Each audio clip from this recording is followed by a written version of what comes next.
when I think about jobs and work and entrepreneurship and passion, this is also something that was professionally borrowed online, and I've kind of have my own spin on it. But I think about sort of what I call the 4 circles of work. What I mean by that is there's one circle of really what the world needs. So take my career transition coaching business, for example. I'm pretty confident, based on the feedback I got when I launched this business and before, that the world needs career transition coaches.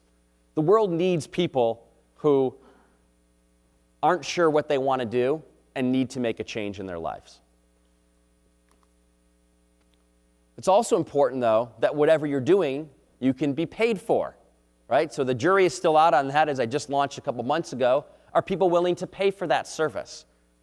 Because the world might need it, but if people aren't willing to pay for it, so as Tori, the example that Tori gave of her friend with Blend, the world might need that or might be interesting, but if nobody's going to pay for it or nobody's going to download it, it's not going to be successful. Also, it has to be something you're good at. I'm pretty confident I'm good at helping people transition their careers, but you have to have that piece in order for it to work. And the fourth one, this is really the passion piece, is doing something that you love. And so I believe strongly that most people live in this intersection here. Doing something they're good at and something that they can get paid for. I call that a job. And that's perfectly fine. I think the far majority of people in this world are doing something that they're good at and there's something that they can get paid for. I think that's wonderful.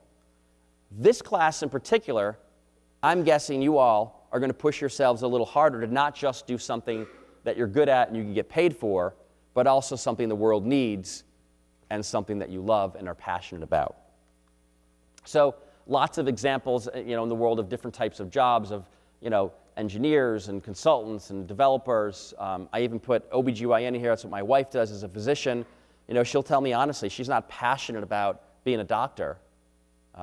She does enjoy women's health, but it's not her passion, but she's really darn good at it, and she can get paid for it. So I kind of call that a job. And again, nothing wrong with that. I think that's perfectly acceptable and perfectly good. But here's where I think this group is going to be moving, or I encourage you to move more into or think about, is this intersection to be what you're good at and what you love. And that, again, is what I would call what you're passionate about. So the problem with just doing what you're passionate about is it doesn't necessarily translate into a career. So I think I'm a pretty good father, right? I'm already teaching my kids how to love Michigan sports. So I think that makes me a good father. I'm good at it, and I love it. But I can't get paid to be a good father.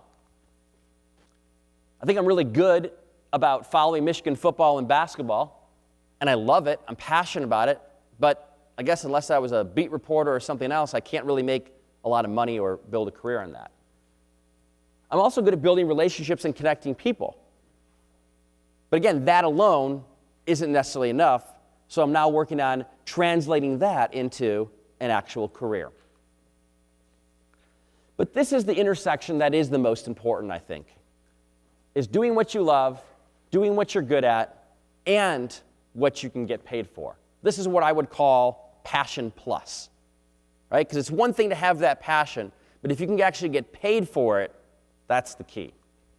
So examples I gave before, I think about people like Jim Harbaugh, clearly good at something, loves it, and the last I checked, he's getting paid quite a bit for his coaching job at Michigan.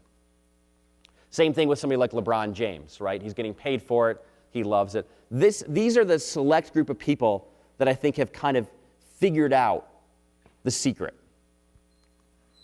I mentioned Ann Handley earlier from Marketing Profs.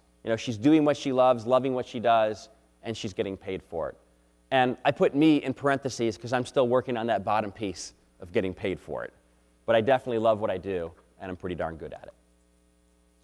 And then the last piece of this, if you can do what you love, if you're good at it, if you can get paid for it, and it's something that the world needs, this is what I would call your purpose. This is the ultimate. And if you can figure this out, I think there'll be a handful of people in this room 5, 10 years from now that will be able to figure this out. I think there's very few people in the world that can get here. I would challenge you to get here. I challenge you to get to what I call Passion Plus, where you're loving what you're doing something you're good at, and hopefully getting paid for it.